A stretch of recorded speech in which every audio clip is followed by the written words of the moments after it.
चुस्कियों के साथ मेरे साथ बात करेंगे, साथ में थोड़े बहुत पकौड़े भी खा रहे होंगे, और इस उम्मीद पर कि आपसे मेरी बातचीत ज्योतिष शास्त्र के मुताल्लिक हो जाएगी।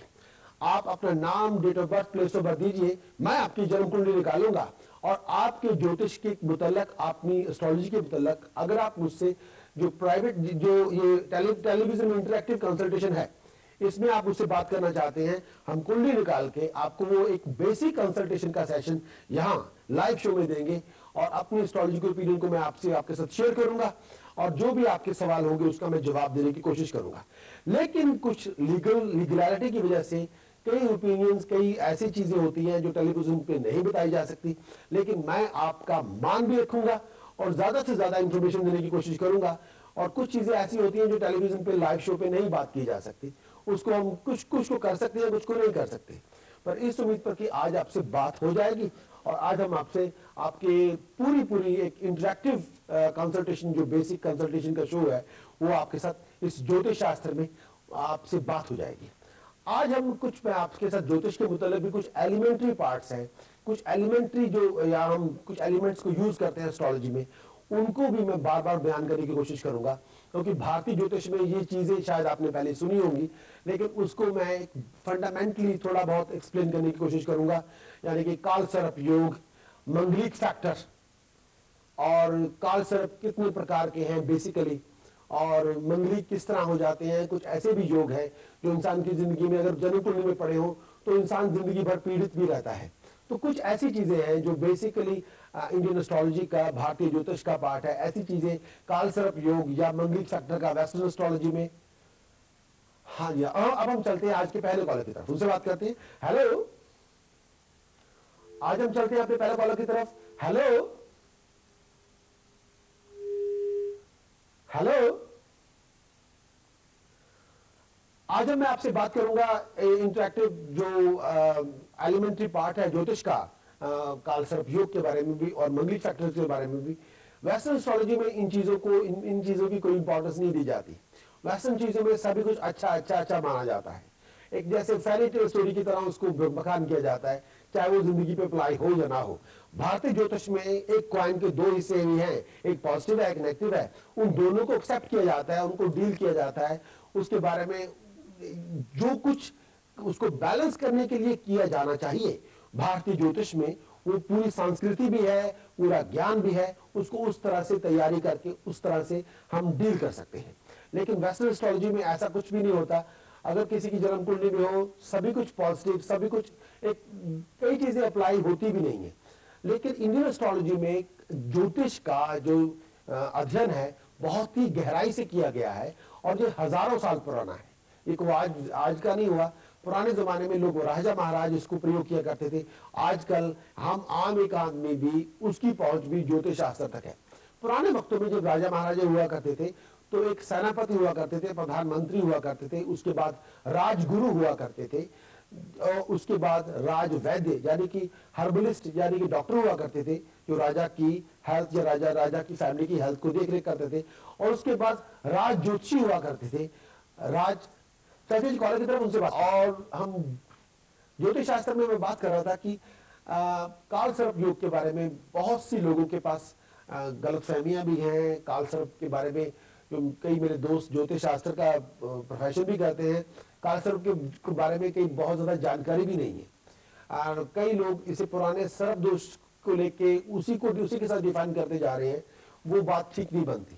काल सर्प का योग का जब आप बखान करें तो आपको नवाश कुंडली, चलतक्रम और जन्म कुंडली और कई चीजों को देखना बहुत जरूरी होता है। और काल सर्प कई तरह के हैं, ये आमतौर पे एक तरह के नहीं है, कई, मतलब अगर हम कहें तो 4000 से ज्यादा भी तरह के काल सर्प योग देखने में मिले हैं। काल सर्प किसी की जन्म कुंडली में भी उसको दंडित करने के लिए होता है, यानी काल सर्प किसी की कुंडली में भी दंडित करने के लिए है।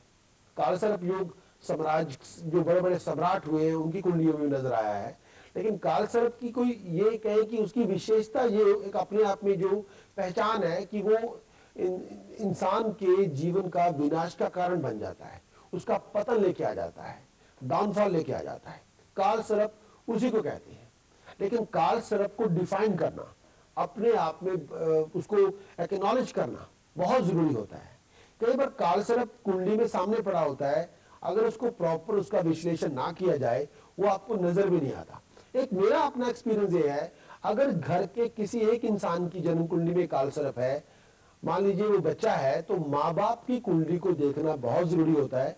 और कई बार पेरेंट्स की कुंडली से कालसर्प होता हुआ बच्चों में आ जाता है, या घर के बाकी मेंबर्स के बीच में भी कालसर्प योग आ जाता है। एक बहुत बड़ी एक चर्चा जी कॉलर की तरफ उनसे बात के बारे में भी ज्योतिष चर्चा में बात कर रहा था कि कालसर्प योग, कालसर्प योग,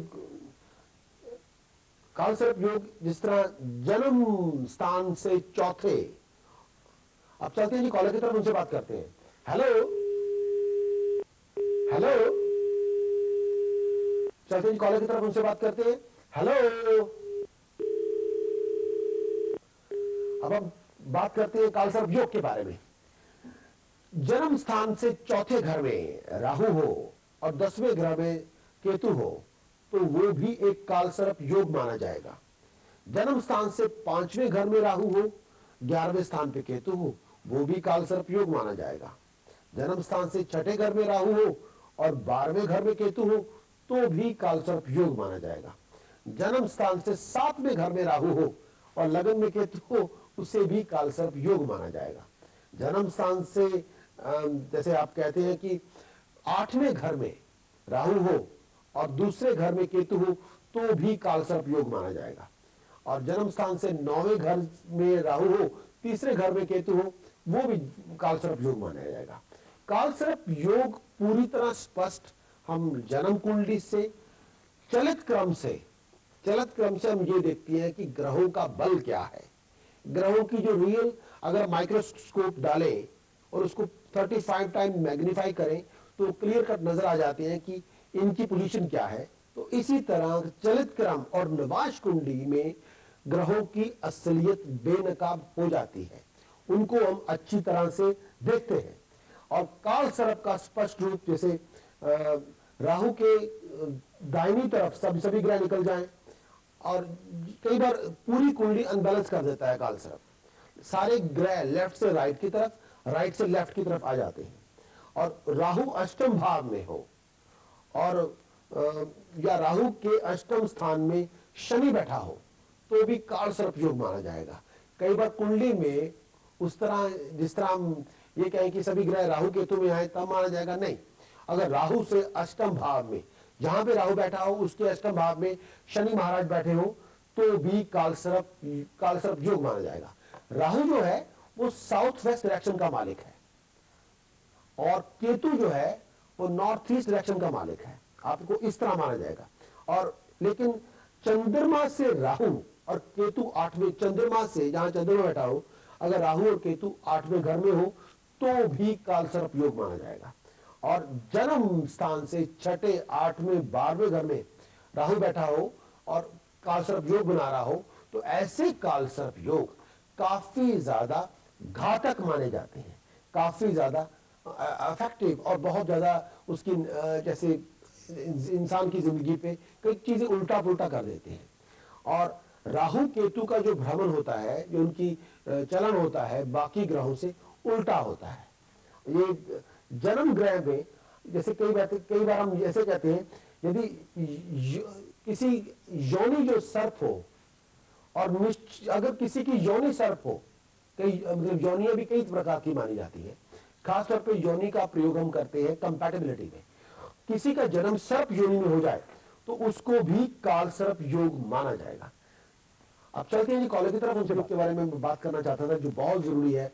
कालसर्प योग के बारे में लोगों की अलग अलग भ्रांतियां हैं, या लोगों को कई बार पूरा पता नहीं होता है, या कई बार बताने वाले भी कई बार कई चीजें मिस हो जाती हैं, या जो एक्सप्लेन जिस तरह से करना चाहिए कई बार उस तरह से लोग एक्सप्लेन नहीं कोई करता है, या उसको समझाया नहीं जाता। या कई बार मेरे ही कुछ दोस्त जो जन्म कुंडली देखते हैं वो इग्नोर कर देते हैं, लेकिन वो बात इग्नोर करने वाली बात नहीं है। इसको एक पूरी तरह ऐसे होता है कि जन्म कुंडली जब देखी जाए उसको एक्नॉलेज करना बहुत बड़ी बात है। अगर आप जन्म कुंडली कोई भी बना सकता है, आजकल तो कंप्यूटर भी बड़ी अच्छी बन जाती है, उसमें कोई प्रॉब्लम नहीं, लेकिन एनालाइज करना वो आपके एक्सपीरियंस के ऊपर, आपकी स्टडीज के ऊपर, आपकी रिसर्च के ऊपर वो एक ऑनगोइंग फेज है। यानी आप एक स्पेशलिस्ट डॉक्टर है, आप जनरल प्रैक्टिशनर है या स्पेशलिस्ट है, उसमें काफी फर्क होगा। या आप किसी कोई डिस्पेंसरी में काम करते हैं या कंपाउंडर है कहीं पे या किसी कोई असिस्टेंट नर्स है, तो उनकी अपनी ऑब्जर्वेशन के ऊपर बहुत ज्यादा फर्क होगा।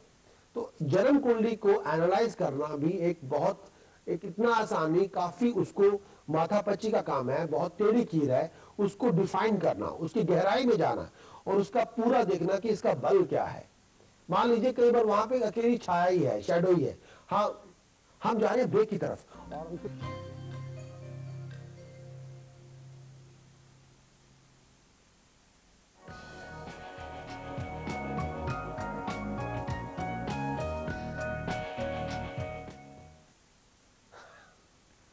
वेलकम बैक, बहुत बहुत स्वागत है आप सबका।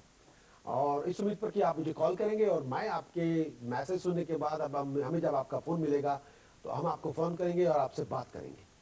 मैं बात कर रहा था कालसर्प योग के बारे में। ये बीप टर्म को हम कई बार यूज करेंगे, मंगलिक दोष को, मंगलिक के बारे में कई बार इसको मैं एलिमेंट्स हम एस्ट्रोलॉजी में भारतीय ज्योतिष के अंदर है, वो मैं आपको जैसे कहते हैं education is always painful but always rewarded. कुछ मेरे भाई बहनों को, कुछ मेरे दोस्तों को इसके बारे में जानकारी है, कुछ को ये बहुत एक बिल्कुल नई बात लगती है। ज्योतिष शास्त्र एक विज्ञान है, एस्ट्रोलॉजी एक साइंस है। जिस तरह मैथमेटिक्स है, फिजिक्स है, केमिस्ट्री है, म्यूजिक है, ये भी एक साइंस है। इसका एक पूरा एलिमेंट्री स्ट्रक्चर है, इसके ऊपर बहुत रिसर्च हो रही है। इसके दो पार्ट्स हैं, एक है मैथमेटिक्स, एक है एनालिसिस, एक है सॉल्यूशंस। मैथमेटिक्स को कहते हैं गणित, हिसाब किताब। एनालिसिस होता है फलित, कि हमने कुंडली को देखा और उसका फल बयान करना शुरू कर दिया। तीसरी बात, चलते हैं कॉलेज की तरफ, उनसे बात करेंगे कालसर्प योग के बारे में। कालसर्प योग में मैं ये कहूंगा कि सबसे पहला जो कालसर्प योग आज मैं डिफाइन करने जा रहा हूं वो है अगर राहु जन्म कुंडली के तीसरे घर में हो और केतु उसके एकदम साथ, उससे जहां पे राहु बैठा होता है उससे 7वें घर में केतु महाराज विराजमान होते हैं। अगर तीसरे घर में राहु बैठे हैं तो 9वें घर में केतु बैठे होंगे, सीधी बात है। तो इस कालसर्प को हम अपनी लैंग्वेज में वासुकी कालसर्प योग कहेंगे। वासुकी कालसर्प योग का कई इसके इफेक्ट्स होते हैं जो इंसान की जिंदगी के ऊपर इफेक्ट चलते रहते हैं। लॉन्ग टर्म इफेक्ट, कालसर्प योग का इफेक्ट लॉन्ग टर्म होता है, शॉर्ट टर्म नहीं होता। पहला इफेक्ट ये होता है कि कई बार ऐसे लोगों की अपने भाई बहनों के साथ नहीं बनती। कई बार ऐसे लोगों के भाई बहन, उनमें डिवोर्स हुए रहते हैं उनके, या उनके अपनी, आप चलते हैं जी कॉलर की तरफ, उनसे बात करते हैं। हेलो, अगर किसी के जन्म कुंडली के अंदर राहु तीसरे घर में हो और केतु 9वें घर में हो तो वासुकी कालसर्प योग माना जाएगा। और वासुकी काल, अगर राहु और केतु के बीच में सभी ग्रह आ जाए तो वासुकी कालसर्प योग माना जाएगा। और यानी ग्रह सारे या लेफ्ट हैंड साइड पे चले जाएं या राइट हैंड साइड पे चले जाएं, या राहु केतु के लेफ्ट हैंड साइड पे ग्रह सारे चले जाएं या राइट हैंड साइड पे चले जाए, सभी के साथों ग्रह, तो उसे वासुकी कालसर्प योग माना जाएगा। मेरे एक्सपीरियंस में कई बार ऐसा होता है कि ऐसे लोगों की कई बार अपने भाई बहनों के साथ नहीं बनती, भाई बहनों के साथ हमेशा मसले चलते रहते हैं, या ऐसे लोगों के भाई बहनों के भी लाइफ में डिवोर्स, सेपरेशन, ऐसी चीज बातें होती रहती हैं। और कई बार ऐसे लोगों को जो उनके अपने ही लोग होते हैं वो बड़ी बुरी तरह से धोखा दे देते हैं, बेवकूफ बना देते हैं या उनकी एडवांटेज ले लेते हैं। वो मतलब जो लोग होते हैं अपने लोग होते हैं जो उनको धोखा देते हैं। कई बार रिलेशनशिप के अंदर अगर राहु तीसरे घर में है, केतु 9वें घर में है और सभी ग्रह लेफ्ट साइड पे या राइट हैंड साइड पे चले जाए, तब ये हालात होंगे। कई बार ऐसे लोगों की मैरिज लाइफ के अंदर बहुत ज्यादा बिटरनेस चलती रहती है। मैट्रिमोनियल रिलेशनशिप में जो कड़वाहट होती है वो खत्म नहीं होती। मैट्रिमोनियल रिलेशनशिप बहुत ज्यादा, उसमें बिटरनेस चलती रहती है। चलते जी कॉलर की तरफ। वासुकी कालसर्प योग के बारे में पहला ये थी कि भाई बहनों की ओर से बहुत सी प्रॉब्लम आ जाती है, भाई बहनों के साथ बनती नहीं है। भाई बहनों के अगर राहु तीसरे भाव में हो, केतु 9th हाउस में हो, भाई बहनों की मैरिज रिलेशनशिप टूटी हुई होती है, भाई बहनों के कई डिवोर्स हो जाते हैं। और कई बार अपनी जिंदगी में हस्बैंड वाइफ की लाइफ के अंदर